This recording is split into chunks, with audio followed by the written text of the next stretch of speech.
hoje a base da aviação acaba me munindo de muito conhecimento, de muita expertise para a própria liderança. A aviação tem algumas peculiaridades de planejamento, de plano de voo, de trabalhar sob pressão, de conviver com a emergência, de estar preparado para a emergência, de ter uma tripulação de cabine para você liderar. Tem uma série de cenários na aviação que hoje eu trago isso para as minhas palestras, trago isso para os meus ensinamentos de liderança. Agora eu vou matar uma curiosidade da humanidade. O planeta tem essa curiosidade. Já que você é piloto e professor de oratória, por que todo piloto fala... Não é verdade? Né? Por que aquela coisa, né?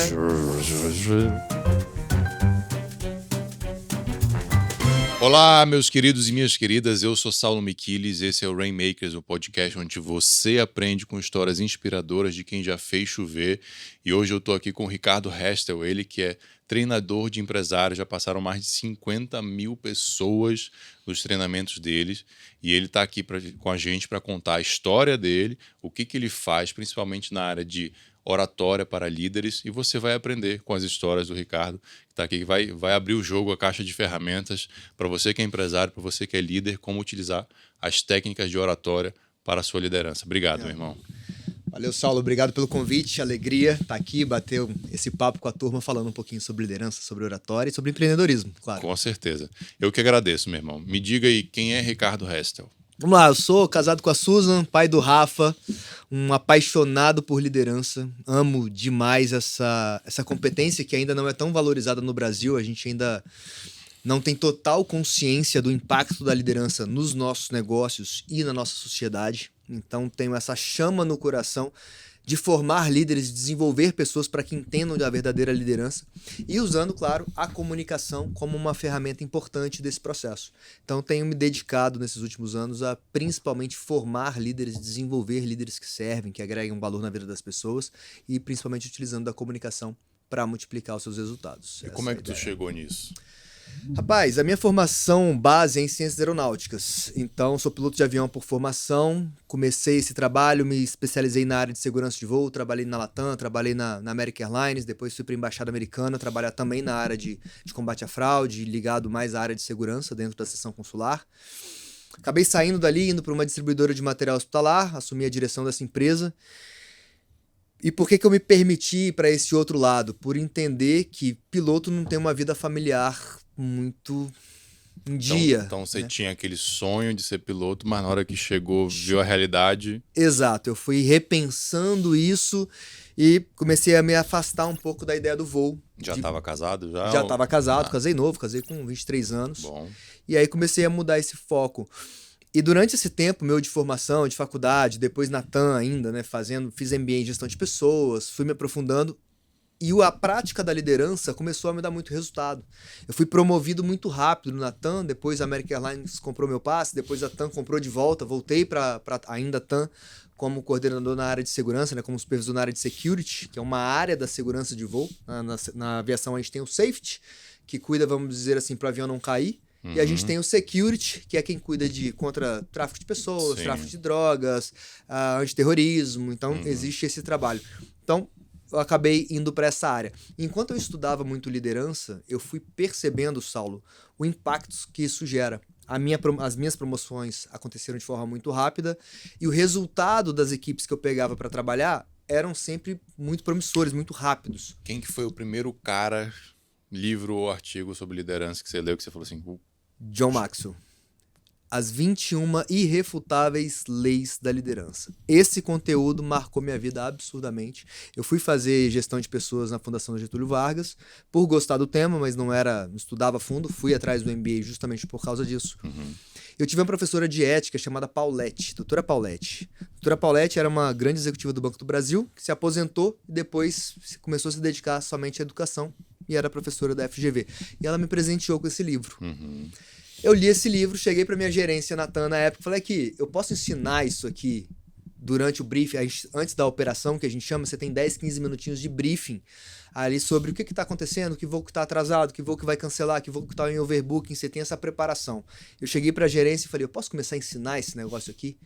Ele falou, cara, manda bala, pode fazer. E aí todo dia eu pegava 5 minutinhos para ensinar essas leis da liderança. Isso deu um resultado incrível, isso foi para São Paulo, né, para Matriz, isso fez um barulho danado e deu muito resultado.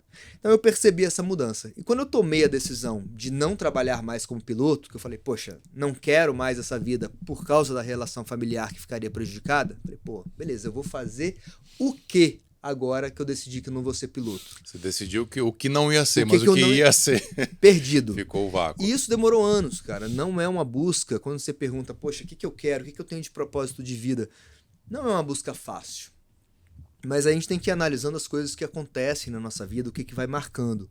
Quando eu já estava na Metrópole, a gente patrocinou um café para a Sociedade de Hotelaria Hospitalar que estava surgindo em Brasília. Metrópole é a distribuidora. É a distribuidora de material hospitalar, que eu era gerente, depois fui a diretor. A gente patrocinou esse café. Nesse café eu cheguei para a presidente Raquel, na época, falei, Raquel, você não quer uma palestra de liderança? Eu já tinha lido As 21 Irrefutáveis Leis da Liderança. Nunca tinha palestrado na vida. Mas estava apaixonado pelo livro, então. Todo mundo que vinha, eu virei um pregador da... Cara, é bom demais que você lê um livro e você quer dar para todo mundo, Exato, né? Eu virei um pregador da liderança e um apaixonado, um evangelista do negócio. A Raquel falou, pô, acho ótimo, você prepara uma palestra aqui para nossa diretoria que tá sendo formada? Eu falei, com o maior prazer. Muito bem, preparei essa palestra com conteúdo que eu já ensinava lá na TAM, lá atrás. Fiz essa palestra para essa diretoria. A vice-presidente, à época, me procurou e falou, Ricardo, já ouvi muita palestra de liderança, mas a sua foi a de longe que eu mais gostei. Você tem um jeito fácil de explicar, você tem um jeito muito prático de colocar a liderança e eu nunca tinha visto isso em lugar nenhum.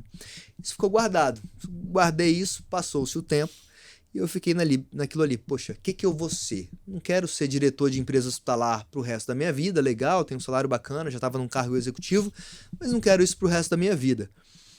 E aí eu lembro de estar uma vez ouvindo o podcast do Flávio Augusto, o primeiro GVcast, quando ele lançou lá atrás, e ele soltou aquela frase de, se você não sabe o que você quer, você tá perdido.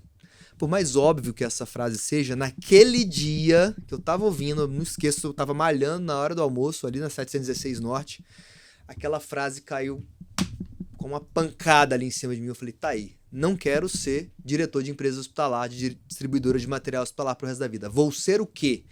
E aí eu lembrei que há um tempo atrás a frase lá do pessoal da hotelaria hospitalar falando, poxa, Ricardo, a sua palestra foi a que eu mais gostei. E aí imediatamente comecei a pensar em todo o histórico do crescimento na TAM, na American Airlines, na Embaixada Americana. Falei, tá aí, vou começar a ensinar a liderança. Porque uma coisa que eu percebia, Saulo, aí eu ir nos eventos, é que muitas vezes você viu os caras falando de liderança, mas eles não falavam de liderança, falavam de gestão. Sim. É muito comum o pessoal confundir uma coisa com a outra. Ou então, ele ensinava muito o que o líder é, o que o líder faz. Ou como ele lidera, né? Ou como ele lidera. Eu faço assim, mas sem embasamento nenhum. Exato, sem uma base. E a minha pergunta é, poxa, mas como é que eu viro esse cara? Beleza, esse líder que tem a visão, esse líder que inspira as pessoas, como é que eu me transformo nesse líder? Porque saber que o líder faz isso é uma coisa.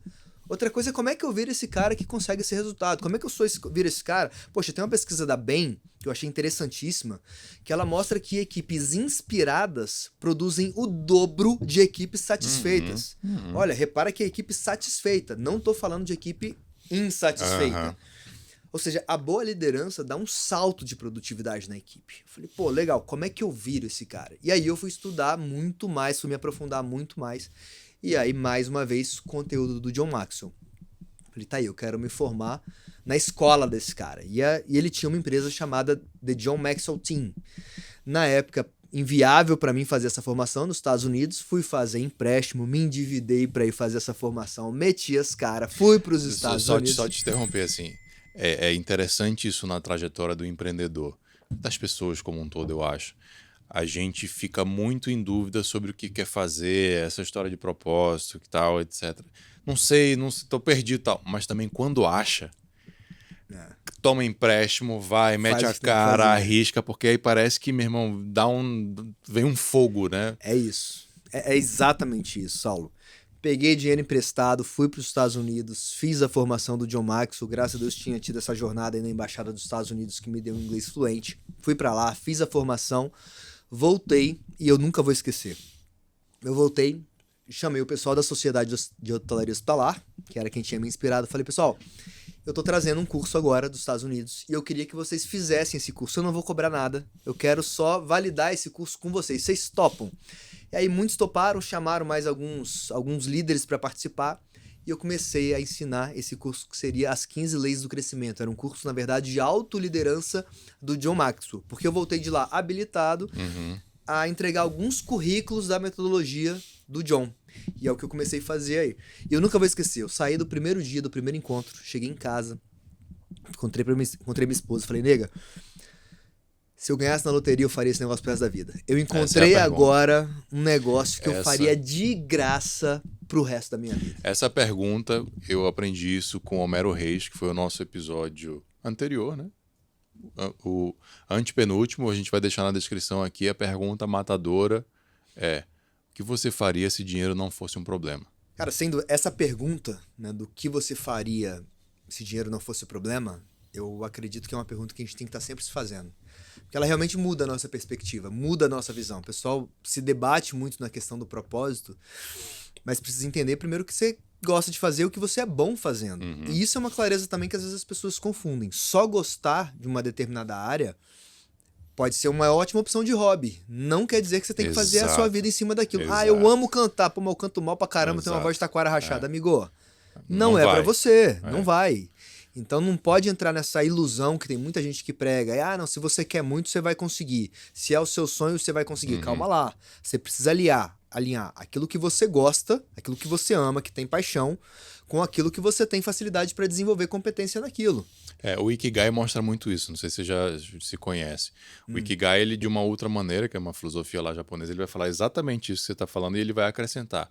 O que você, dentro do que você gosta, faz muito bem, contribui para a sociedade. Porque aí você gera valor para a sociedade e alguém vai estar pagando para você e você consegue sobreviver disso, né? E é bem essa lógica. Pega aquilo que você gosta, que tem uma aptidão para aquilo e se torne excelente naquilo. Porque se você ficar marretando em cima de uma área que você não tem facilidade, você vai, talvez até fique bom, mas você vai perder muito tempo até chegar a um resultado e mesmo que chegue, você nunca vai ser a referência naquilo. Por que eu acabei migrando um pouco de liderança, que é uma paixão que eu tenho, para me dedicar um pouco mais à formação de palestrantes? Porque eu comecei a descer do palco das palestras de liderança e começou a chegar gente para mim e falar, Ricardo, você me ensina a palestrar igual você? Ou seja, aquilo começou a me dar uma clareza que eu tinha uma habilidade destacada nessa parte. E comecei a perceber que eu tenho muita facilidade de pegar a sua história, pegar o seu conteúdo e roteirizar isso numa forma de palestra que gera resultado. Eu falei, opa, eu tenho facilidade nisso aqui. Então deixa eu investir e ficar muito bom nisso. Aí você foi fazendo uma transição mais para a linha de oratória, de palestra. Mas tem uma conexão grande entre liderança e oratória, né? Qual que é essa conexão? Por que quem está assistindo a gente é importante, o líder, o empresário, conhecer disso? Saulo, a gente precisa ter clareza, e aí para quem está ouvindo aí a gente, precisa ter a seguinte clareza: liderança é influência. Quando te perguntar o que é liderança, liderança é influência. Nada mais, nada menos. Lógico, o que você vai fazer com essa influência é outra história. Você pode ser um baita líder pro mal. Você tem um Hitler. Esse baita de uma influência pro mal, mas ainda assim influência, ainda assim liderança. E a comunicação está diretamente ligado à sua influência. A sua comunicação é um veículo importantíssimo para você desempenhar uma boa liderança. E repara que isso não tem a ver com ser extrovertido, com ser muito comunicativo, não tem nada a ver. Você é extrovertido ou você é tímido? Eu sou introvertido, eu não sou tímido, mas eu sou introvertido. Eu também sou. Eu não tenho dificuldade, óbvio, de subir num palco ou de estar aqui gravando um podcast contigo. Mas no meu natural, eu sou mais quieto, eu sou mais reservado, eu sou muito mais de ouvir as pessoas do que falar. Isso é o meu natural, eu sou introvertido. Apenas aprendi a me comunicar de forma mais... Mas é uma confusão que as pessoas fazem, né? Ser extrovertido com ser comunicativo, enfim, né? São coisas diferentes. Muito bem, voltando aqui para a jornada que a gente estava falando, voltei da formação do John Maxwell, fiz minha primeira turma e comecei a me dedicar a isso.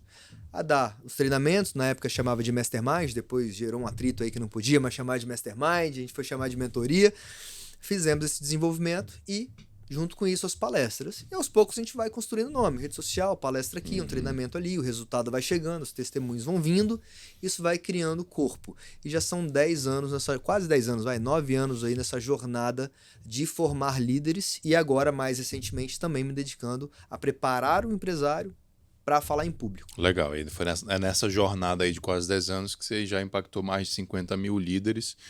E ele vai abrir agora a caixa preta, mas eu preciso lembrar antes a vocês de curtir, compartilhar, se inscrever no nosso canal. Se você está sendo impactado por esse conteúdo, deixa aqui seu comentário, se inscreve, compartilha com alguém que você acha que se interessa por empreendedorismo, por liderança, por oratória. E lembra de dar o apoio aos nossos patrocinadores que fazem com que o Rainmakers chegue até você com esse nível de qualidade, não só de áudio, de vídeo, mas principalmente de convidados. Perfeito. Vamos assim, fazer um parêntese prático, assim. O cara tá lá, líder, empresário e tal. Quais são os principais erros que você vê que se o cara mudar assim já tem um grau de melhora absurdo? Absurdo. Vamos primeiro para a parte da liderança, depois a gente fala Beleza. de comunicação, então. Falando de liderança, primeira coisa, não gerar relacionamento com a equipe. Pô, Ricardo, eu tenho ficado amigo da minha equipe? Tem. Ah, tem. Não tô falando que tem que estar todo mundo da sua casa. Mas se você não entende o básico da sua equipe, se você não entende o sonho e as dores da sua equipe, você não vai ter engajamento. E lembrando do que eu falei lá atrás, equipes inspiradas produzem o dobro do que equipes satisfeitas. Pesquisa feita pela Bain com mais de 2.000 empresas nos Estados Unidos. Então, quando eu começo o processo de me conectar com pessoas, que é o... Vamos lá, tem 5 níveis de influência, tá? 5 níveis de liderança. O primeiro nível é o nível da posição. O que é o nível da posição? É o cargo, é o chefe. Sim. Ele te dá alguma influência? Você tem o poder da caneta, você pode mandar embora. É a autoridade ali. É a autoridade. Que você recebeu porque alguém te promoveu ou porque você abriu um negócio e você é o chefe. Tá tudo certo. Não é um problema, mas é um degrau muito baixo. Qual que é o problema de você estar no nível 1? Que é esse primeiro degrau da liderança. As pessoas vão fazer sempre o menor esforço possível. Sabe aquela coisa, isso não é minha função, não sou pago para isso, vai pagar hora extra? Sim. Você vê que a equipe fica num comportamento de o mínimo do mínimo do mínimo. Só para não ser demitido. Só para não ser demitido. Aí você fica pau da vida, pô, minha equipe não é engajada, minha equipe não é comprometida, poxa, ninguém traz uma ideia nova. A culpa não é da equipe, a culpa é sua. O cara bota meta financeira e tal, não adianta. Ninguém chega, não adianta. Porque as pessoas seguem pessoas. A inspiração vem de pessoas, não vem da sua logo, não vem do seu branding. Isso pode servir para atrair. Para o cara falar, poxa, que empresa incrível, né? Comunicação bacana, quero conhecer. Mas uma vez que ela botou o pé lá dentro, é contigo. Então, nesse primeiro nível, você é o chefe. A equipe vai fazer o feijão com arroz, só o básico. Se você aí tá ouvindo da sua equipe, pô, isso não é minha função, sempre fazendo o básico, o problema tá em você. O problema não tá na equipe não, tá? Porque é muito fácil, essa nova geração, essa equipe, o povo não quer trabalho. Desculpa, tem arrodo, né? Tem sobrando. Olha pra dentro de você porque o problema tá aí. Não é da nossa cultura desenvolver liderança de forma intensa, como acontece em alguns outros países. Muito bem, entendi esse jogo, começo a me conectar com pessoas, começo a gerar relacionamento, começo a entender o que um sonha, o que um quer, o que é o objetivo de um, do outro, a dificuldade que cada um tá passando e começo a gerar esse relacionamento. Comecei a gerar esse relacionamento, agora a pessoa não me segue mais porque ela é obrigada. Porque no nível 1, ela é obrigada a me seguir. Se ela não faz o que eu mando, ela perde o emprego. Então ela é obrigada. No segundo nível, ela começa a me seguir porque ela quer. Ela começa a falar, pô, cara, gostei do Saulo. O cara se importa comigo, eu não sou só um número aqui dentro da empresa, ele quer ver meu crescimento, ele tá preocupado com o meu bem-estar, não posso deixar o Saulo na mão. Na hora que o bicho pega, pô, eu não posso deixar pegar. Então já tem uma conexão aqui. Comecei a gerar uma conexão, e essa conexão vem desse relacionamento que o líder intencionalmente tem que construir. Pô, Ricardo, mas isso dá muito trabalho. Pô, claro que dá. Claro que dá. É. Pô, tudo que vale a pena é morrer acima. Você quer ter uma empresa de sucesso e achou que não ia ter trabalho? Vai ter trabalho. E tem que entender de gente. Porque você nunca vai multiplicar resultado sem entender de gente. Ainda que a IA venha facilitando muito esse processo, em algum nível você vai ter que entrar no lado humano. Não tem pra onde fugir. Então, legal. Fui pro nível 2, tô produzindo resultado porque agora eu ganhei o coração da equipe. O pessoal tá comigo, tá disposto a dar o sangue por mim, gerei esse relacionamento. Já começa a mudar meu nível. Terceiro nível é o nível da produção de resultado. Terceiro nível da influência. Já tem um tempo que eu estou aqui com o meu negócio, tem um tempo que eu estou na minha função de gestão, se eu sou um funcionário. Comecei a produzir muito resultado e eu começo a virar referência. Então, porque eu sou muito bom naquilo que eu faço, o pessoal começa a olhar para mim e falar, pô, Quero colar naquele cara. Quero ser igual a ele. Quero ser igual a ele. Você começa a inspirar por causa do exemplo. Você passa a ser referência naquilo que você faz. Poxa, um dia eu quero chegar no nível dele. As pessoas começam a olhar pra você e falar, poxa, eu posso aprender com ele. Olha o resultado que ele tem. Pô, o cara vende 1 milhão enquanto eu tô vendendo 200 mil. O que ele faz diferente que o cara vende tanto? Pô, ele não é supervisor de vendas por acaso, ele não é o dono da empresa por acaso. Quero colar com esse cara, eu quero aprender. Então a produção de resultado aumenta mais um pouco esse meu nível de influência. Poxa, Ricardo, eu não posso passar do nível 1 pro nível 3? Essa é uma coisa que o pessoal tenta fazer. Pô, eu não gero relacionamento, mas aqui é porrada, é pau na máquina, é chicote, pau quebrando. Eu entrego o resultado. E eu entrego o resultado. É uma ilusão. Por que você não pode passar do nível 1 pro nível 3? Porque quando você mais precisar, a sua equipe vai te deixar na mão. Na hora que o pau estiver quebrando, se você não construir o nível do relacionamento, que é o nível 2, a sua equipe vai te deixar na mão, vai dar as costas pra você. E numa empresa o pau vai quebrar, vai ter emergência, vai ter imprevisto. Sempre. Não tem pra onde fugir. As situações, crises vão aparecer. Não tem pra onde fugir. E isso se não tiver um antiético ali que puxa seu tapete. Porque quando você pula o nível 2, a chance de alguém puxar seu tapete também existe. Certo. Então, legal. Fui pro nível 3, estou produzindo muito resultado, me desenvolvi muito tecnicamente nessa jornada, meu nível de influência cresceu mais um pouco. Eu posso ir pro nível 4. O que é o nível 4? É o nível de desenvolvimento de novos líderes. Aqui eu vou jogar um próximo nível. Quando eu formo seguidores, eu adiciono a capacidade desses seguidores à minha capacidade. Eu comprei 8 horas de trabalho e trouxe para a minha realidade. Quando eu formo um líder, eu saio da adição para multiplicação, porque esse líder vai treinar outras pessoas, vai desenvolver, vai multiplicar a cultura da empresa. E até um parênteses aqui. O que a gente não pode delegar na nossa empresa? Isso aqui a gente não delega. Visão e cultura. Visão e cultura quem dá é o dono. Isso aí a gente não pode abrir mão. Então, quando a gente vai para o nível 4, você começa a multiplicar resultado, porque você começa a formar outros líderes. E agora a sua influência começa a ser multiplicada e a alcançar muito mais, ir muito mais longe. Você às vezes já tem, você é um diretor, tem um supervisor com seu time, ou um gerente com supervisores e um time, isso começa a ampliar. E por fim você tem o nível 5, que é o ápice, que é o nível do respeito, que as pessoas te seguem por quem você é e pelo que você representa. Líderes que chegam no nível 5, elas continuam influenciando mesmo que elas saiam da empresa. Às vezes elas continuam influenciando mesmo que elas não estejam mais aqui nesse mundo. Steve Jobs continua influenciando até hoje. Madre Teresa continua influenciando até hoje. Se a gente pensar em Jesus, continua influenciando até hoje. Líderes de nível 5. Agora tem um detalhe. Repara que quanto mais você sobe, mais sacrifício você faz. O pessoal às vezes tem a ilusão que subir a hierarquia dessa liderança, a vida vai ficando mais fácil porque você vai tendo mais gente para te ajudar.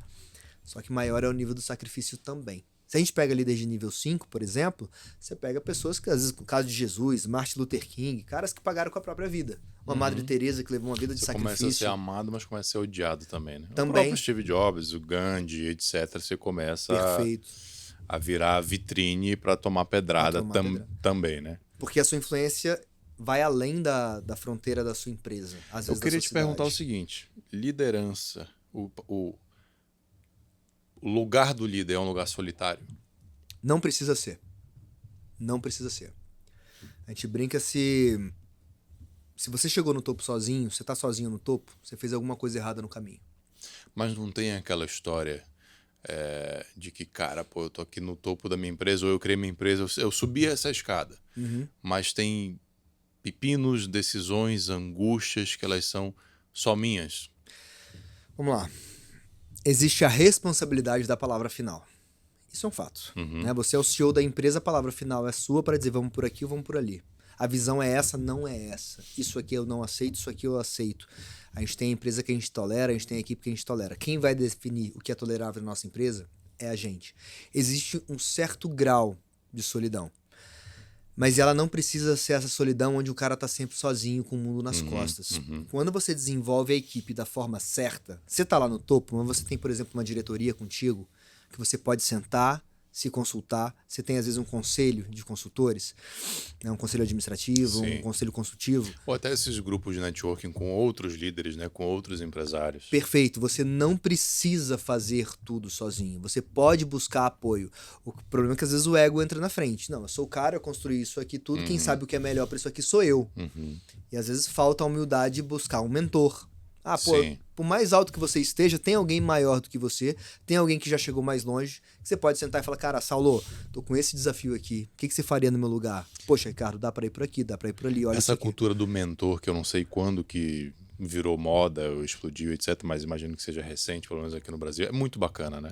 Isso é fundamental. Isso demorou a chegar no Brasil, mas isso remete a tempos antiquíssimos, Sim, né? Lá sim. desde Sócrates, você tinha esse processo. Quando você Uhum. pega a própria história de Jesus, que é mais difundida, mentorando 12 ali, e mesmo nos 12, sendo Jesus mentorando, quis puxar o tapete dele e saiu, o outro negou. É. Então, perceba que faz parte do jogo, por melhor líder que você seja, vai ter gente na equipe que vai te trair, vai ter gente que vai te negar, o pessoal vai pisar na bola, vai ter confusão. É do jogo e tá tudo bem. E não é porque você é um mau líder. Tá aí o exemplo de Jesus. Mas tinha já esse modelo de acompanhar o cara pro crescimento Sim, dele. você vê que nessa cultura aí era comum essa figura do rabi, do professor, até do profeta, né? A pessoa Aham. que era seguido por outras pessoas e aquela pessoa era uma inspiração para você, Sim. né? Dentro do próprio ali do judaísmo mais tradicional, do farisaísmo que Jesus combatia na época, tinha Aham. também, né? Os Sim. líderes que seguiam a escola do fulano, a escola de Hilel, a escola de não sei quem, Aham. que era aquela coisa que vinha muito de cima para baixo. E às vezes era um sonho de um pai que o filho seguisse aquela linha. Aquele mentor, né? Aquele rabi. Exatamente. Era bem por aí. Por quê? Porque funciona. Funciona Sim. muito bem. Às vezes a gente quebra muito a cara por não ouvir pessoas mais experientes que a gente. E a gente vem agora numa geração, por causa da transformação tecnológica, de querer ainda menos ouvir quem tem mais idade, tem mais experiência. Sim. O fato daquela pessoa não ter experiência, por exemplo, na tecnologia, não quer dizer que ela não tem uma bagagem de vida que está enxergando coisas que você não esteja. Sem dúvida. E sempre tem um degrau. Eu gosto muito de pegar, eu tô com 40 anos. Às vezes de encontrar pessoas que estão com 50, 55 e perguntar assim, poxa, o que eu tenho que esperar para os próximos 10 anos? O que eu tenho que ter cuidado? Eu sentei com 2 casais recentemente e fiz essa pergunta. O que eu tenho que ter cuidado para os meus próximos 10 anos? E uma das pessoas virou para mim e falou, Ricardo, cuidado. Você tá crescendo, você tá ganhando representatividade e é uma linha muito tênue entre você ser um cara incrível e você ser um babaca. Ela falou desse jeito comigo. Cuidado para não virar um babaca. Porque às vezes o resultado vai subir na cabeça, a fama vai subir na cabeça e a pessoa perde a linha inicial, perde a humildade, perde a consciência de quem ela é. E que, cara, você tá construindo, mas não tem glória pra você nesse E negócio. aí, como é que bateu esse conselho dentro Eu de achei ti? incrível. Eu achei incrível pra ficar de olho. Falou, olha, cuidado com a sua família. Porque, no meu caso, né, palestrante, viaja pra caramba, roda muito, investe em qualidade de tempo com a sua família. Você tem um filho na época com 8 anos, agora com 9, invista tempo Legal. nele. Então, eles trouxeram alguns cuidados, falaram, você não pode perder o foco nisso nessa fase. Agora cresça, se desenvolva, não perde e continue buscando pessoas melhores que você para aprender. Então me deram uma série, eu tenho anotado na minha agenda ali uma série de conselhos que eles me deram e é bacana a gente buscar esse tipo de perspectiva. Nessa linha aí, cara, voltando um pouco na tua linha do tempo. Quando você tomou essa decisão de largar lá, o que eu acho que na época era o teu sonho da aviação, como é que foi esse processo dentro de ti e dentro de casa, assim, conversa com a esposa, porque querendo ou não, ali tinha uma segurança, né? Aquele caminho tava, imagino que representasse uma segurança para vocês. Uhum. Na verdade, dentro de casa oposto, tá? Para ser bem sincero, dentro de casa oposto, porque era uma preocupação a minha ausência e eu tava caminhando pro voo. Certo. Eu cheguei a fazer um processo seletivo da Azul, logo chequei as carteiras, aí fui pro processo seletivo, eles falaram, olha, aí entre eu ser chamado pro processo seletivo e eu ir pra entrevista, eles acrescentaram mais uma exigência, que é o que a gente chama de jet training, que é o treinamento para aviação a jato. Quando me chamaram, não tinha essa exigência. Quando eu fui pra lá, colocaram a exigência. Então ele falou, Ricardo, faz o seguinte, você vai estar reprovado, porque você não tá com o jet training, volta, a gente tá fazendo processo seletivo de 6 em 6 meses. Volta, faz o jet training e retorna daqui a 6 meses que você tá tranquilo. Pronto, tá resolvido o problema. Legal, legal. Foi nesse período que eu tomei a decisão de não seguir pra aviação. Dentro de casa, alívio. Sinceramente, alívio por parte da minha esposa. Porque eu não seria o pai ausente e o marido ausente que eu me Sim. tornaria. Hoje está um pouco mais tranquilo porque as empresas aéreas começaram a colocar bases em outras cidades. Hoje Brasília é base de algumas empresas aéreas. Na época era tudo São Paulo. Então, eu morando em Brasília, e por questões profissionais da minha esposa eu não poderia sair, a rotina o voo começa em São Paulo. Então, tô de folga hoje, mas eu tenho que pegar um voo para São Paulo, para assumir a minha escala lá, fazer toda a volta, aí dorme no Rio, dorme em Cuiabá, dorme em Manaus e termina o ciclo em São Paulo. Durmo em São Paulo, se eu tô de folga amanhã, aí eu tenho que esperar um voo para pegar uma carona para Brasília, às vezes para chegar aqui já na hora de voltar. Então, fica ainda mais espremida essa rotina em casa quando a base é São Paulo. Quando a base é Brasília, a rotina acaba e começa em Brasília. Então, já fica um pouco melhor. Mas dentro de casa foi um alívio. Agora, dentro de mim, foi uma decisão muito difícil, muito angustiante. Por quê?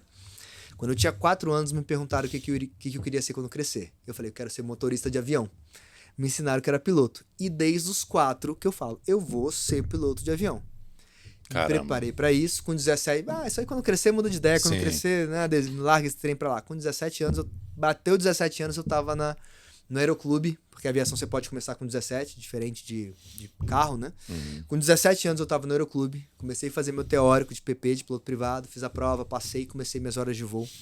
Foi um período extremamente sacrificial para os meus pais, venho de família simples. Então, enquanto o pessoal, você imagina, para tirar o piloto privado, são 40 horas de voo, piloto comercial 150.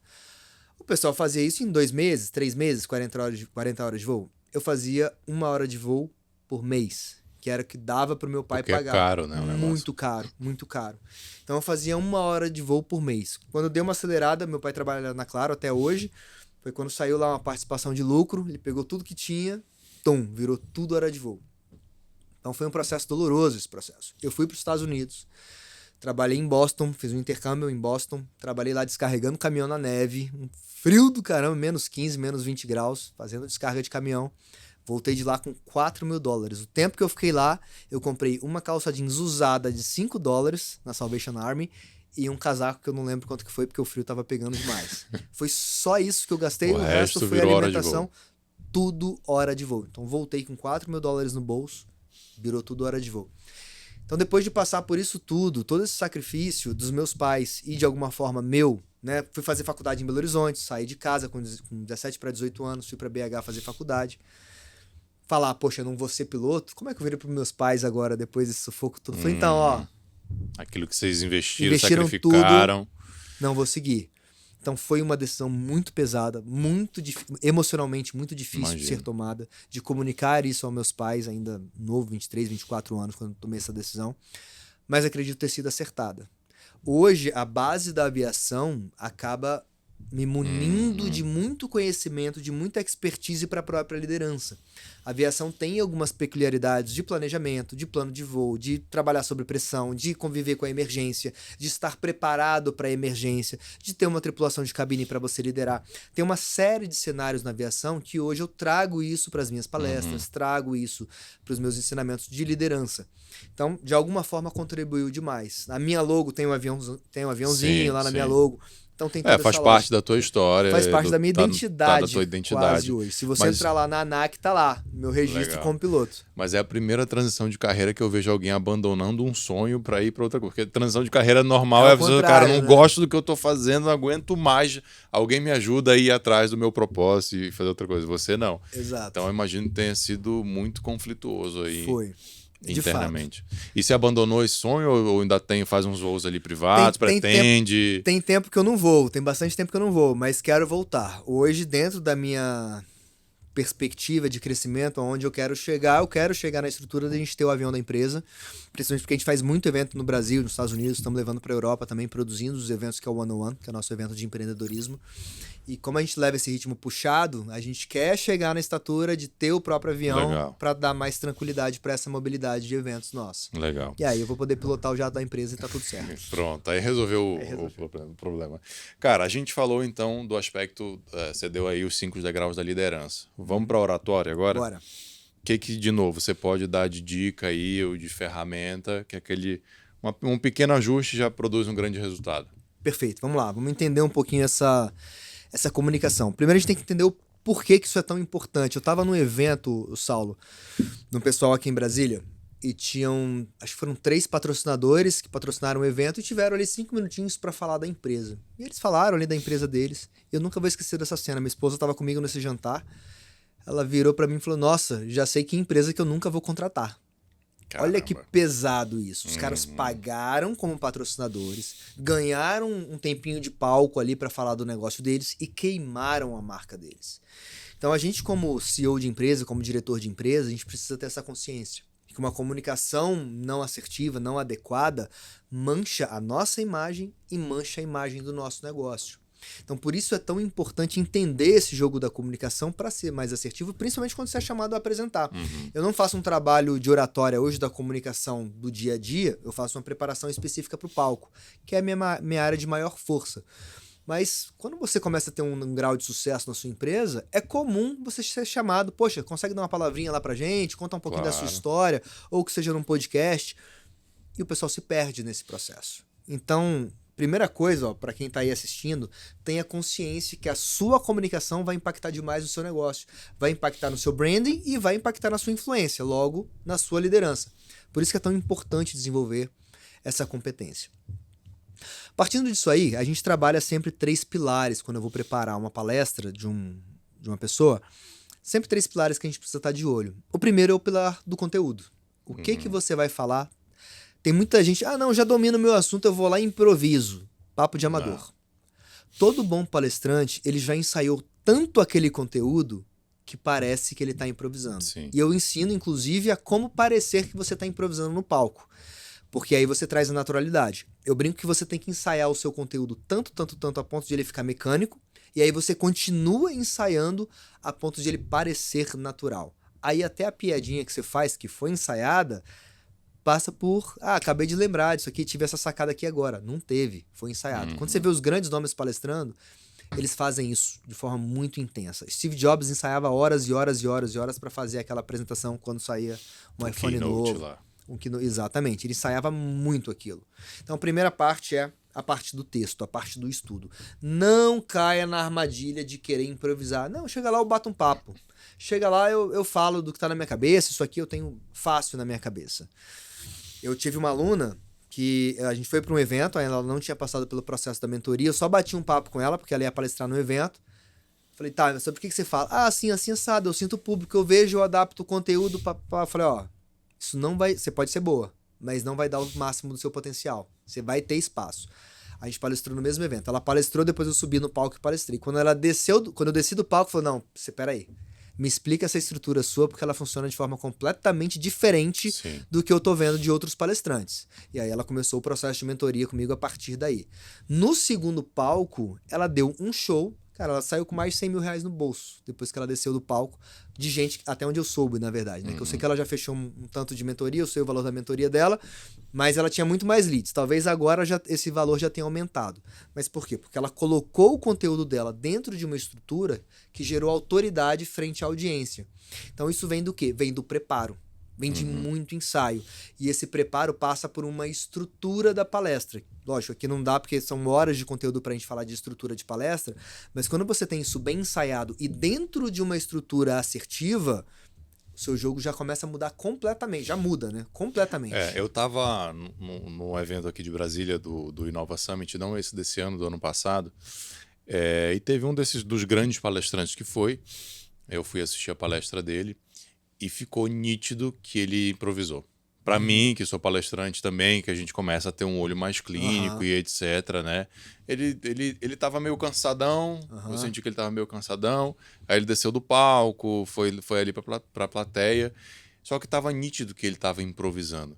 E o cara é bom, ele tem repertório, ele tem conteúdo, tá acostumado a falar no YouTube, em palco, mas você vê que ele fez isso aqui até ele conseguir recuperar, demorou ali 15 minutos, a palestra era de 1 hora. E eu acho que as pessoas, se fosse um desconhecido, que ele era o cara, né, o âncora, algumas pessoas teriam ido embora, ele só conseguiu segurar por conta do nome do repertório, porque as pessoas estavam ali. Ou seja, o cara é bom, fala pra caramba, bem pra caramba, tem conteúdo e tal, mas porque ele improvisou, ele deu uma queda de rendimento. E quando a gente fala de profissionalizar como palestrante, né, ser um palestrante profissional, qual que é o perigo disso? Eu fui no evento, tava bem ensaiado, entreguei um conteúdo. O cara que me viu palestrando falou, poxa, eu queria levar sua palestra lá pra minha empresa, como é que a gente faz? É assim, assado, beleza, contrato, vou lá. Ele tá esperando aquele nível de performance. Claro. Você chega lá e improvisa com conteúdo novo, você cai. E aí pô, você queima seu filme. Pô, não era isso que eu esperava. Não é? Cadê aquele cara que eu E vi tem lá outra atrás? coisa, né, Ricardo? Hoje, assim, como você está falando, muitos líderes empresários são chamados para palestrar, mesmo que não sejam palestrantes, mesmo que não seja algo profissional, um evento aqui, ou até uma live, alguma coisa assim, e tudo é relativo, tudo é comparativo, né? Então, por exemplo, esse cara que vai improvisar, ele vai falar depois de você, que deu um show, cara. O O peso. peso é outro, a energia tá lá em cima, você entregou pra caramba, a expectativa das pessoas estão ali, então ele ainda vai ter esse desafio, né, Sim. de estar lidando com comparação com outras pessoas que não Sim. foram preparadas, né? E aí o emocional dele entra em jogo. E o emocional, ele influencia diretamente na sua voz. Bate Sim, direto na sua sim, voz. sim. A sua firmeza de voz vai embora, a sua postura muda, que são outros pontos aqui que a O gente seu analisa. raciocínio começa O a seu se perder. raciocínio, né, já se perde. E a audiência capta isso. A presença certeza. sem segurança no palco, Com ela é certeza. altamente captada pela audiência. Ainda que não de forma intencional. Mas de alguma forma, Sim, poxa, sim, tem um... não me passou credibilidade.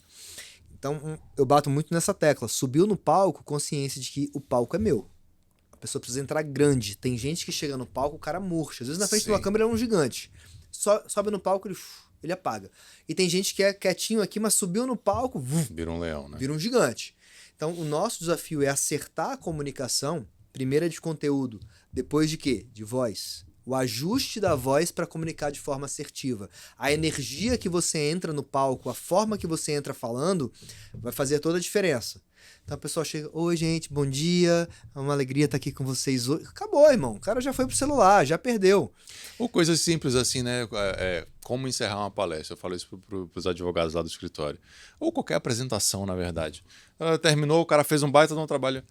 E é isso, gente. Nossa, esse é o tal do então é isso. Então é isso, pelo amor de Deus. São dois. É o então é isso no final e no começo é pra quem não me conhece. Pô, eu ia falar exatamente a mesma. Pra quem não me conhece, meu nome é Saulo. Pra quem me conhece, meu nome também é Saulo. Pô, bicho, Pelo amor de Deus. não dá, né? Você já tá queimando a sua autoridade. É. Porque se você tá ali palestrando, em tese você foi divulgado, o pessoal que tá ali pra assistir os palestrantes do evento. Não tem essa. Tem técnica pra você abrir. Vou dar um spoilerzinho aqui da mentoria. Na abertura. Eu falei que ele ia entregar o jogo, hein? Olha aí. Agora vai abrir a caixa preta. Na abertura, vamos lá. Abertura de uma palestra. A abertura ela é muito rápida. Bom dia, boa tarde, boa noite. Ok? O que você não vai fazer? Ó a dica, hein? Pega isso aqui. O que você não vai fazer numa abertura? Se apresentar. Eu sou o Ricardo Hester, eu sou formado em Ciências Aeronáuticas, tenho MBA em Gestão de Pessoas pela FGV, tenho especialização em Negociação pela Metodologia de Harvard, tenho especialização por Columbia University em Estratégias. Cara, tá todo mundo no celular. Sabe por quê? Ninguém tá ali por sua causa. As pessoas estão ali por causa delas. Então você não vai entrar falando de você. Combina com o mestre de cerimônias para ele te apresentar. Sim. Aí ele coloca a sua autoridade lá em cima e você chega Sim. direto no conteúdo. Então, bom dia, boa tarde, boa noite. O que você também não vai fazer? Agradecer o pessoal que tá ali. Não precisa agradecer. As pessoas não estão fazendo um favor em ali te assistir. Você que tá tirando o seu tempo pra ali servir aquelas pessoas. Agora, você pode parabenizar. Pô, parabéns pela decisão, cara. Nesse Totalmente sábado, diferente, hoje, você tá aqui se desenvolvendo. E é uma alegria pra mim compartilhar com vocês. Quanto tempo isso vai durar? 5 segundos. 5 segundos e você precisa ir pro passo 2, que é o gancho. O que é o gancho? É o que você vai fazer pra prender a atenção dessas pessoas. Porque piscou, ela vai pro celular. Ou conversa com quem tá do lado. Aí pra você trazer de volta Muito mais difícil. é muito, muito mais difícil. 3 formas de gancho pra você segurar a atenção da audiência muito rápido. Primeira delas, uma pergunta intrigante. Uma pergunta que vai falar, pô, não tinha pensado nisso. Por exemplo, eu gosto de começar uma das minhas palestras com quantos por cento do seu potencial você usa hoje? Pô, como assim? Nunca parei pra pensar nisso. Conversa com quem tá aí do seu lado, vai, chega no número aí pra mim, que eu vou perguntar. Trouxe a atenção do pessoal, tá todo mundo ligado ali comigo agora, já tá envolvido com o conteúdo. Prendi o cara. Isso traz muita tranquilidade. Segundo tipo de gancho que vai te funcionar muito bem é uma história envolvente. Você pode, inclusive, pular a abertura e ir direto para a história. Se você chegar no palco, dá uma respirada, olha no olho do pessoal e começa a contar uma história, silêncio total na audiência, pode ter certeza. Cara, isso é difícil, mas funciona. Eu faço palestras de espiritualista, de cunho religioso, né? E eu comecei a adotar essa técnica. Chegar no palco, microfone e começar a contar a história. Cara, isso é tão difícil, mas é tão efetivo. Não é boa tarde, não é eu sou. Entra numa história. Você vê que as pessoas começam a ficar assim. né? E teve uma dessas que foi interessante, Ricardo, só para vocês verem como o poder do storytelling é importante. Que eu começava uma palestra com 3 histórias diferentes, que obviamente tinham uma conexão.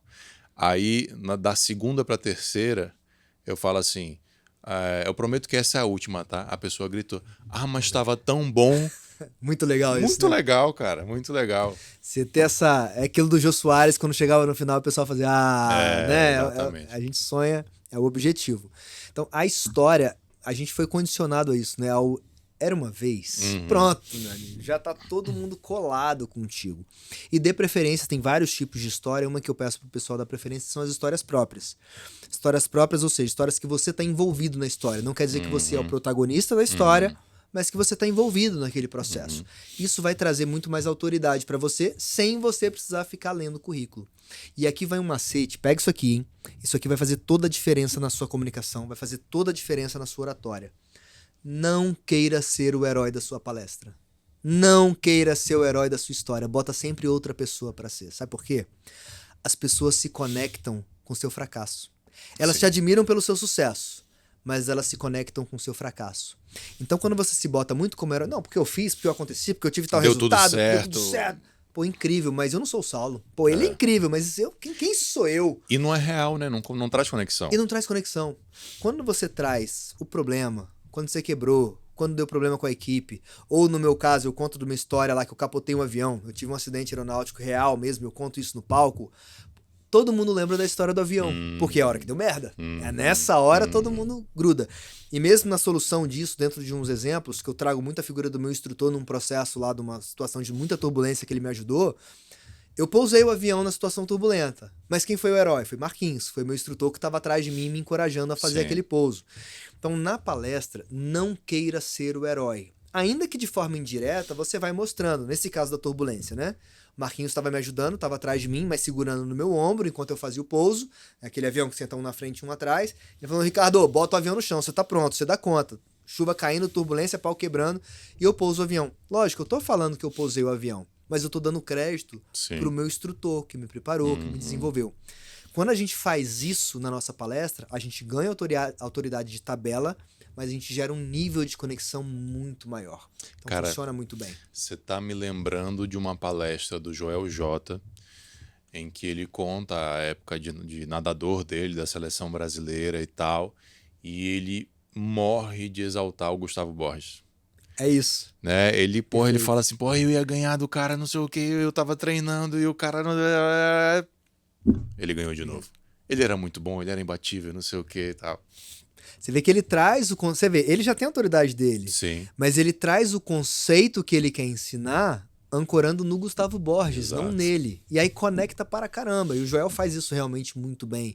Já vi alguns cases que ele traz, algumas histórias que isso é muito legal. Ele ancora num outro herói para fazer a comunicação. O pai dele, ele fala muito também. Fala muito. Acho que pai, o treinador dele... Sempre muito em treinador. E alguns outros Neymar, casos, né? O Neymar chamou ele. O Neymar pai, principalmente. Tem esse movimento aí também, tudo que ele aprendeu com o Neymar pai. Então tem essas figuras desses mentores que saem de herói no processo. Isso na palestra funciona demais. E qual que é o perigo? Quando a gente analisa os perfis comportamentais, o DISC, né, dominante, influente, conforme, estável, a maioria dos palestrantes tem um influente muito forte, ou comunicador dentro da metodologia do IBC, que é uma turma que gosta de holofote. Sim. E porque gosta de holofote, gosta de ser elogiado. E aí cai na armadilha de ir ao palco e começar a falar tudo que fez, tudo que deu certo, o seu case de sucesso, que você é o cara, que você é incrível. Não funciona. As pessoas vão te admirar, mas não vai gerar a conexão que você busca. Então, esse gancho, as histórias são incríveis para você gerar esse nível de rapport, gerar essa harmonia, gerar essa conexão. Então, funciona muito bem. E um terceiro gancho que eu gosto de usar também são afirmações contundentes, afirmações que chocam. Isso funciona muito bem. Eu preparei a palestra de uma aluna recentemente, a Monique. Ela é uma fera em RH, foi consultora da John Deere, de um monte de marca grande, ela é muito boa.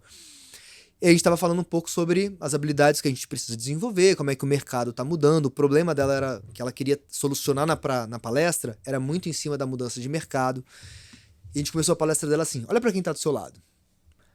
Um de vocês dois vai estar obsoleto para o mercado de trabalho até 2030. Um dos dois até 2030 tá fora. Muito bom. Você tinha que ver o barulho. Você que vai estar fora. Eu não, eu tô garantindo, você que tá ferrado. Na hora já gerou um engajamento, porque foi uma informação que chocou, o pessoal marcou. Então, esse tipo de afirmação muito marcante, muito chocante, é um excelente gancho para você prender a atenção do pessoal também. Então, é algo que a gente monta, lógico, quando a gente vai para mentoria, eu construo isso junto com os meus alunos. Sim, claro. Eu não faço mentoria em grupo de oratória. Até faço um workshop aqui ali para dar conceitos como esse que eu estou ensinando agora, mas quando a gente vai para a mentoria, eu construo junto, eu faço arquitetura junto com o aluno para poder ver o que vai funcionar melhor, se uma história, se uma pergunta, se uma afirmação, para a gente abrir essa palestra, o que a gente vai construir em cima desse storytelling todo, para a gente manter a atenção do pessoal. Desenvolvemos bem a voz nesse processo, não? Trabalhamos o conteúdo, depois a gente trabalha muito a voz, porque a voz vai me dar dinâmica na apresentação. E eu preciso saber jogar com isso. Tem hora que eu vou falar um pouco mais rápido, vou acelerar meu conteúdo para que gere ansiedade. Quando eu falo do avião, do acidente mesmo, Sim. você vê o pessoal na cadeira aqui, ó, grudado, porque eu vou acelerando, falando da turbulência da chuva, Marquinho com a mão no meu ombro, preparando o avião para pouso, turbulência, avião balançando, o avião era muito leve, o avião era de pano. A pessoa, Você vai vendo, ela se transporta, a pessoa se transporta, a pessoa vive aquela situação de tensão junto comigo. E aí quando eu boto o avião no chão, eu solto uma pausa. Que aí eu trago o pessoal, você vê o pessoal respirar na cadeira.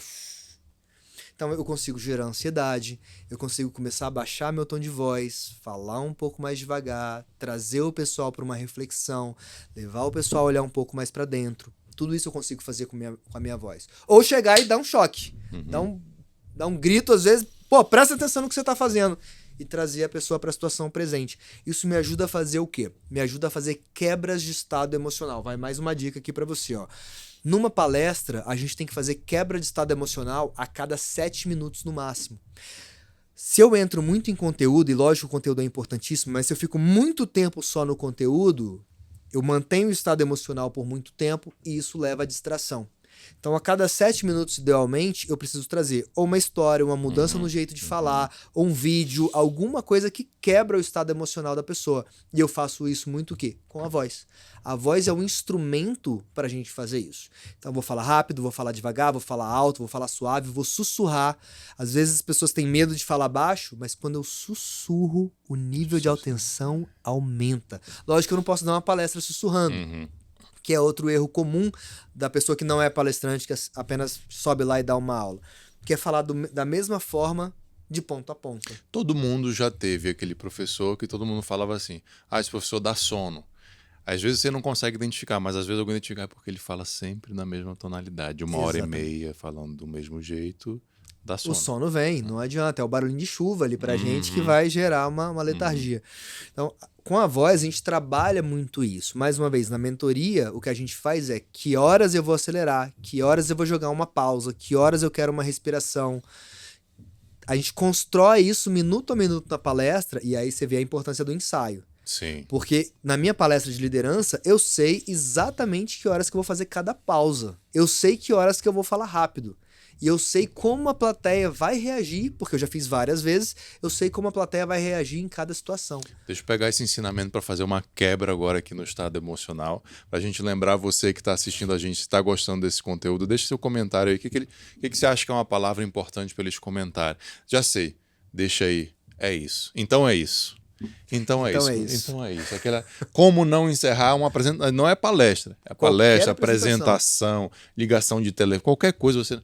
Então é isso. Não faça isso, mas comente aí. Então é isso.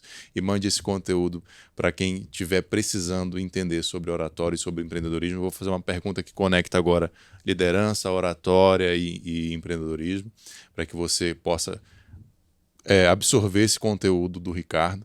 E lembre de curtir as redes sociais, de checar as redes sociais dos nossos patrocinadores que fazem o Rainmakers acontecer.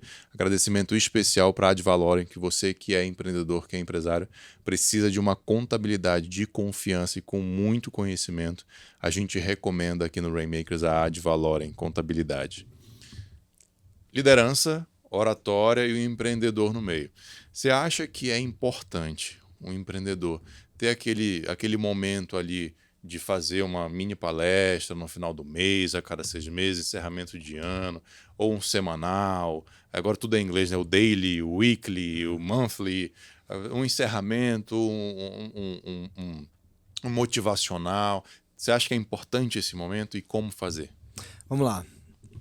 A gente está buscando, quando a gente faz esses momentos, a gente está buscando inspiração. Inspirar essa equipe. Sendo bem sincero aqui contigo e com a nossa audiência. O discurso inspiracional não é a melhor ferramenta para inspirar a equipe. É mais uma. Funciona? Funciona. Se puder fazer, faça. É a única? Não. Nem de perto. Eu acredito que a comunicação ela vai funcionar mais como posicionamento para fora. Essa comunicação mais eloquente, mais inspiradora, mais motivacional, mais estruturada, como a gente estrutura uma palestra, ela vai funcionar mais para fora do que como fonte de inspiração interna. Quando a gente fala de inspiração para dentro da equipe, que são as pessoas que estão convivendo com você, e aí eu volto mais para o mundo da liderança, você ser um líder centrado vai trazer mais inspiração do que você imagina. Nessa mesma pesquisa da BEM, eles levantaram vários itens do que faziam essas pessoas se sentirem inspiradas. E acredite ou não, centralidade, que muitas vezes leva inclusive à previsibilidade, gerava mais inspiração. O que é um líder centrado? O que é um líder centrado? Um líder que é fiel aos seus valores. Um líder que falou que vai fazer e faz. Um líder que não fica uma hora nós vamos pra cá, uma hora a gente vai pra lá, uma hora a gente vai pra cá, mudou o plano de ação, agora é isso, agora é aquilo, que fica todo mundo perdido. É um líder que a pessoa, cara, será que ele vai me demitir? Será que eu tô seguro aqui? Existe clareza de segurança no processo. Se você estiver fazendo alguma coisa errada, você vai receber feedback.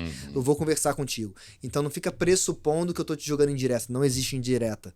Se tiver alguma coisa errada, eu vou sentar contigo, eu vou conversar, a gente vai corrigir isso. Se tiver alguma coisa certa, eu vou te elogiar. Eu vou te elogiar, eu vou falar contigo. Então, essa centralidade do processo, inclusive esse equilíbrio de observar o que a pessoa está fazendo de certo, eu bato muito isso no pessoal que passa por treinamento comigo. Flagre a sua equipe fazendo as coisas certas. Para de querer só pegar fazendo coisa errada. Por quê? Você não é bedel, né? Você é líder, é diferente. Exatamente. E as pessoas têm muito mais dedicação em manter uma perspectiva positiva do que corrigir uma perspectiva negativa. Se eu acho que o meu líder acha que eu sou o cara, eu vou me esforçar muito mais em manter esse status de ser o cara de confiança, o cara que sempre resolve, o cara incrível, do que corrigir um puxão de orelha. Quer dizer que não é para eu dar puxão de orelha? Claro que não, que precisa ser corrigido. Mas eu preciso valorizar e enfatizar muito mais o que a pessoa está fazendo de certo. Isso vai inspirar essas pessoas a fazer muito mais o que é certo. Isso passa por ser um líder centrado. Esse líder centrado, ele traz um grau de instabilidade.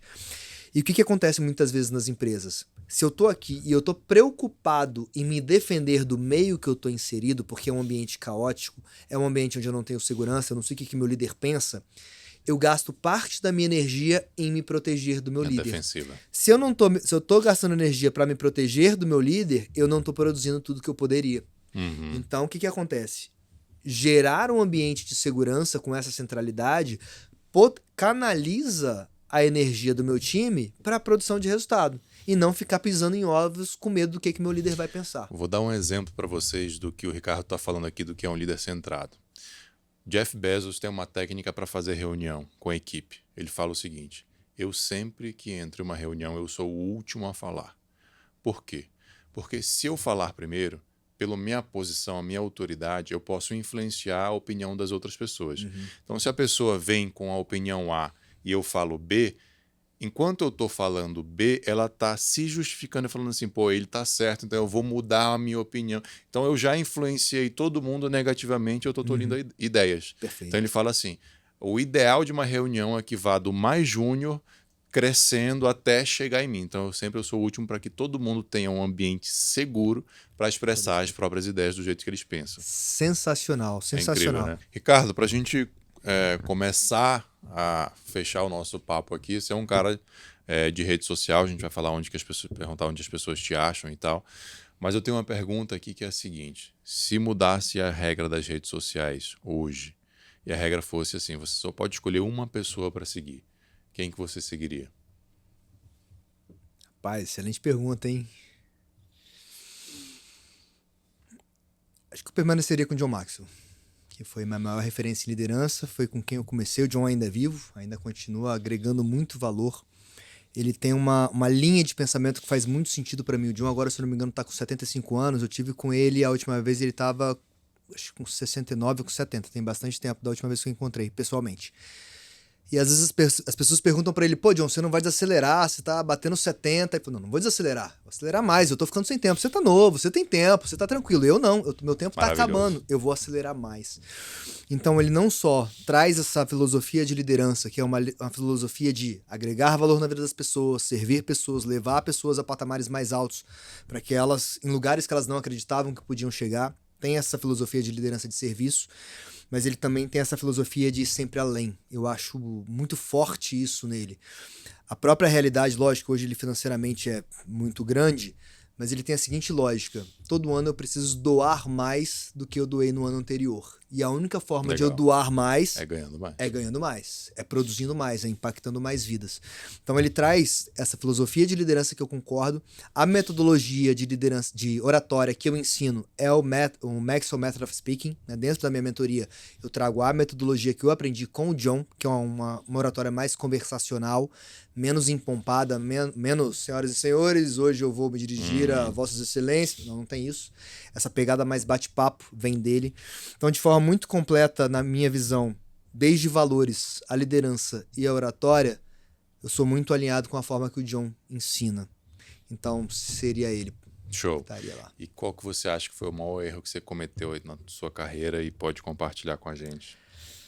Rapaz, a imaturidade de entrar no negócio sem fazer a devida avaliação. Eu adquiri uma franquia de ótica. Num primeiro momento parecia incrível, margem de lucro espetacular. Comecei a tocar esse negócio e era aquilo mesmo. E aí me precipitei. Falei, poxa, vou comprar logo umas 3, 4 regiões dessa franquia, vou segurar isso aqui porque é espetacular esse negócio, eu vou segurar outras regiões. E assim eu fiz. Fui fazer empréstimo, me endividei, pra falar, não quero perder. A primeira unidade já estava dando resultado. Aí isso passou alguns meses, começou a quebrar a armação, começou a dar problema em lente. E eu comecei a perceber que a franqueadora não tinha a estrutura que eles prometiam ter. Então fui precipitado nesse processo. No meio do caminho, comecei a descobrir que o modelo de negócio da franqueadora não era sequer permitido. Ou seja, eu não fiz um dever de casa na época, de entender toda a legislação da área, entender todos os pormenores, até isso bater na mão do advogado e falar, Ricardo, você não pode fazer isso aqui. Como não posso fazer? Não, cara, isso aqui você não pode funcionar dessa forma. E aí tudo isso começou a ruir e me gerou uma dor de cabeça imensa. Então, buscar conselhos, e você vê, a pancada não foi maior, porque graças a Deus eu estava num conselho da Moai, à época, com Éder Bragança. Sim. E eu falei, cara, eu quero entrar de master aqui, pegar as 10 regiões e trazer isso como master. Ele falou, Ricardo, não vai. Espera mais um pouco. Não pega 10 regiões por enquanto. Pô, eu queria fazer um investimento para já cercar, porque estava divulgando muito rápido, estava crescendo muito rápido, muita gente comprando, inclusive em outros estados, comprando a franquia. Falei, pô, eu vou segurar Brasília para mim. Vou ser o master da região e vou segurar. Ele falou, cara, não faz. Segura mais um pouco, tá muito fresco, tá muito nova essa marca para você entrar dessa forma. E aí eu freiei e parei ali com as unidades que eu já tinha adquirido. Mas foi um passo péssimo, porque não busquei o conselho de pessoas mais experientes que eu. Só não foi pior, porque num determinado momento eu tive um cara mais experiente, um mentor para falar, Ricardo, freia aí, segura tua onda, porque tá muito novo isso aí para você se arriscar dessa forma. Foi com muita sede ao pote, não fez o dever de casa, o básico no beabá. Exato. E ainda foi salvo por um mentor. E fui salvo por um mentor. 3 aprendizados. E o maior acerto? O maior acerto foi a migração de carreira. Quando eu decidi sair, abrir mão da aviação e ir para o mundo de palestras, eu acredito que eu sou... Hoje, parar para pensar, me imaginar dentro de uma cabine 6 horas por dia, 8 horas dentro de um avião trancado e perto do impacto que eu gero na vida das pessoas hoje, formando líderes, preparando os empresários para falar em público como eu faço hoje, né? Eu sou focado 100% em público de empresário para colocar esse cara no palco e ver o negócio desse cara multiplicando, gerando resultado, ganhando força de marca. A realização pessoal que isso traz hoje é muito forte. Ver carreiras decolando, pessoas sendo promovidas, negócios dando certo por causa do ajuste da liderança, o grau de satisfação em cima disso é imenso. Então acho que foi a melhor decisão que eu pude tomar nessa área. Agora eu vou matar uma curiosidade da humanidade. O planeta tem essa curiosidade. Já que você é piloto e professor de oratória. Por que todo piloto fala... Não é verdade? Né? Por que aquela coisa, né? Sim, bem-vindos a bordo. Vamos lá, por que aquilo acontece? Na verdade, o que acontece é o seguinte. Os sistemas de aviação são sistemas extremamente robustos por uma questão de segurança. São sistemas capazes de suportar variação de pressão, variação de temperatura, com situações adversas, e continuar funcionando mesmo diante desses cenários. Ou eles focam em fazer um som lindo, maravilhoso, ou eles focam em fazer um sistema casca grossa, que aguenta a pressão. Então o que acontece ali, aquele som meio embolado, que não é a qualidade, né, não é aquela qualidade, né, que a gente está acostumado a ouvir em casa, é justamente por isso, porque na verdade são materiais, são sistemas feitos para aguentar tranco e não para ficar bonito. Se você pegar o sistema de fonia, então, que é o som do piloto conversando com a torre, com o centro de controle, você vai ver que é ainda mais difícil de ouvir. Sim. Eu lembro que na hora que eu comecei a fazer o curso de piloto, eu falei, caramba, será que um dia eu vou entender o que esses caras estão falando? Porque se ouve uma torre comunicando, você perde metade da informação no começo. Mas aí com o tempo o ouvido vai acostumando, vai sendo doutrinado aquele jeito de falar e daqui a pouco você está entendendo. Então basicamente é isso. É um sistema mais feito para ser robusto do que para ser de um som límpido, maravilhoso. Legal, foi só uma brincadeira, já aproveitar a oportunidade de um piloto professor de oratória.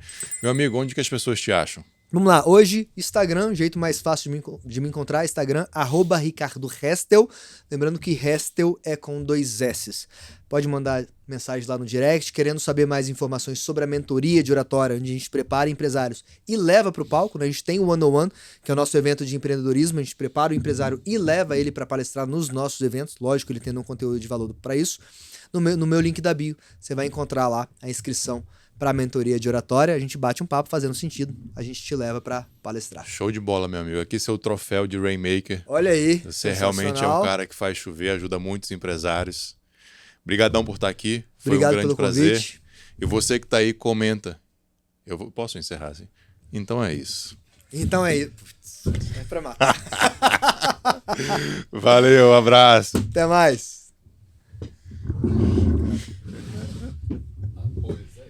Então é isso. Como não encerrar uma palestra. Passamos o podcast inteiro falando de como não falar.